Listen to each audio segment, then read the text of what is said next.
اعوذ باللہ من الشیطان الرجیم بسم اللہ الرحمن الرحیم۔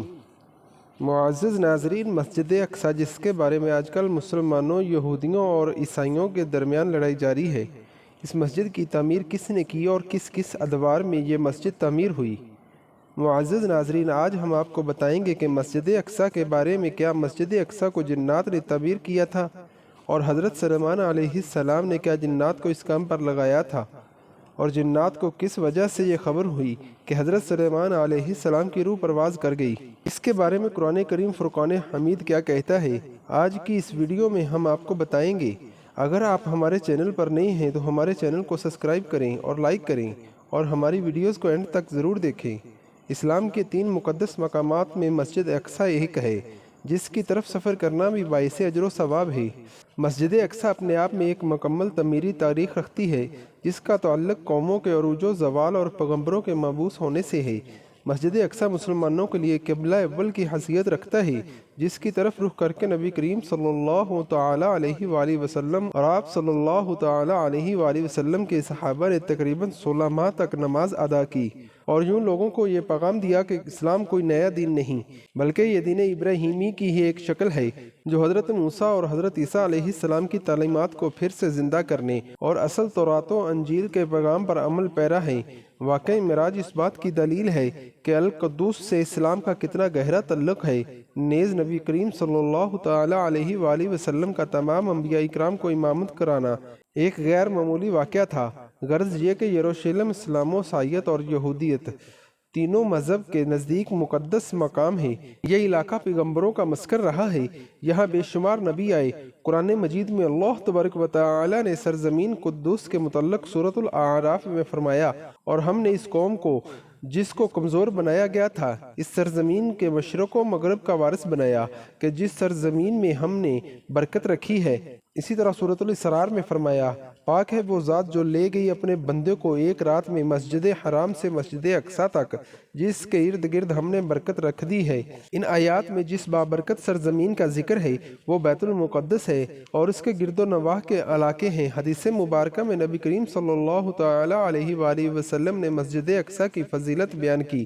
حضرت ابو ذر غفاری سے روایت ہے کہ انہوں نے نبی کریم صلی اللہ تعالی علیہ وآلہ وسلم سے عرض کی، اے اللہ کے رسول، اس روئے زمین پر سب سے پہلے کون سی مسجد تعمیر کی گئی؟ آپ صلی اللہ تعالی علیہ وآلہ وسلم نے فرمایا، مسجد حرام۔ انہوں نے پھر عرض کی، اس کے بعد کون سی مسجد تعمیر کی گئی؟ آپ صلی اللہ تعالی علیہ وآلہ وسلم نے فرمایا، مسجد اقصی۔ حضرت ابو ذر رضی اللہ تعالی عنہ نے عرض کی، ان دونوں کی تعمیر کے دوران کتنا وقفہ تھا؟ آپ صلی اللہ تعالی علیہ وآلہ وسلم نے فرمایا، 40 سال۔ علماء و مفسرین کی ایک جماعت کے نزدیک مسجد اقصی کو سب سے پہلے خود حضرت آدم علیہ السلام نے تعمیر کیا تھا، اور بعد میں حضرت ابراہیم علیہ السلام نے اسے دوبارہ تعمیر کیا۔ روایات کے مطابق اللہ تبارک و تعالی نے حضرت جبرائیل علیہ السلام کو خصوصی طور پر حضرت آدم علیہ السلام کی طرف بھیجا اور حکم دیا کہ مسجد حرام اور مسجد اقصی کی تعمیر کریں۔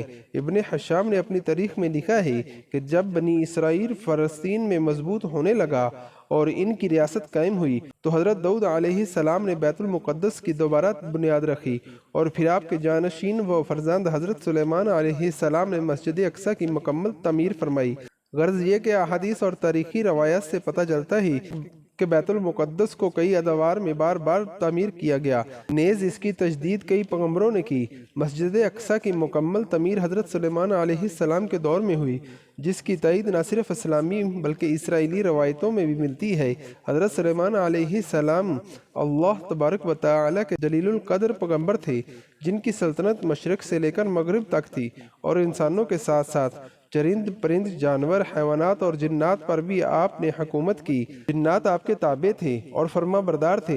اللہ تبارک و تعالی نے جنات کو آپ کے تابع کر دیا تھا، جو حکومتی امور پر حضرت سلیمان علیہ السلام کے حکم کی تعمیل کرتے اور بڑے بڑے کام سر انجام دیتے۔ لہذا مسجد اقصی کی تعمیری کام میں حضرت سلیمان علیہ السلام نے جنوں کو بھی لگایا تھا۔ اس مسجد کی تعمیر آپ کے بادشاہ بننے کے بعد ہی شروع ہو گئی، اور تقریباً 40 سالوں میں مسجد کی تعمیر مکمل کی گئی۔ تعمیری مقام پر حضرت سلیمان علیہ السلام نے شیشے کا ایک حجرہ بنایا تھا جس کے اندر آپ عبادت کرتے تھے۔ آپ اپنے عصا کے سہارے کھڑے رہتے اور اللہ تبارک و تعالیٰ کی عبادت میں مشغول رہا کرتے تھے۔ یہ عبادت کافی طویل ہوتی تھی۔ آپ کئی دن یا کئی ماہ ایسے ہی کھڑے رہتے تھے اور جنات اپنے کاموں میں مشغول رہا کرتے تھے۔ جب سلیمان علیہ السلام کو علم ہوا کہ جلد ہی آپ کی وفات ہونے والی ہے تو آپ نے اللہ تبارک و تعالیٰ سے دعا کی کہ کوئی ایسا معجزہ صادر فرمائیں کہ جنوں کو آپ کی وفات کا علم نہ ہو اور وہ اسی طرح کاموں میں مصروف رہ کر مسجد کی تعمیر مکمل کر دیں۔ لہٰذا اسی حجرے کے اندر جب آپ عبادت میں مصروف تھے تو آپ کی روح مسافر ہو گئی، لیکن اس عصا کے سہارے آپ علیہ السلام کا جسم مبارک ویسے ہی کھڑا رہا اور جنات یہ سمجھتے رہے کہ آپ عبادت میں مشغول ہیں۔ دراصل پیغمبروں کے جسم مبارک کبھی سڑتے نہیں، نہ ہی زمین کے مٹی انہیں کھا سکتی ہے۔ اس روئے زمین پر جتنے بھی نبی مبعوث ہوئے آج بھی ان کے جسم مبارک قبروں میں صحیح سلامت موجود ہیں اور غیبی طور پر انہیں رزق عطا ہوتا رہتا ہے۔ لہذا حضرت سلیمان علیہ السلام وفات کے کئی عرصہ بعد تک اسی مقام پر عصے کے سہارے کھڑے رہے۔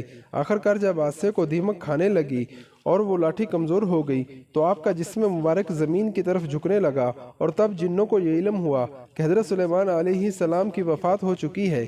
اس واقعے کو اللہ تبارک و تعالی نے سورۃ السبا میں یوں بیان فرمایا ہے، پھر جب ہم نے ان پر موت کا حکم بھیجا تو جنوں کو ان کے موت کا علم نہ ہوا مگر زمین کی دیمک ان کے عصے کو کھاتی رہی، اور جب سلیمان زمین پر آئے تو جنوں پر وہ حقیقت کھل گئی۔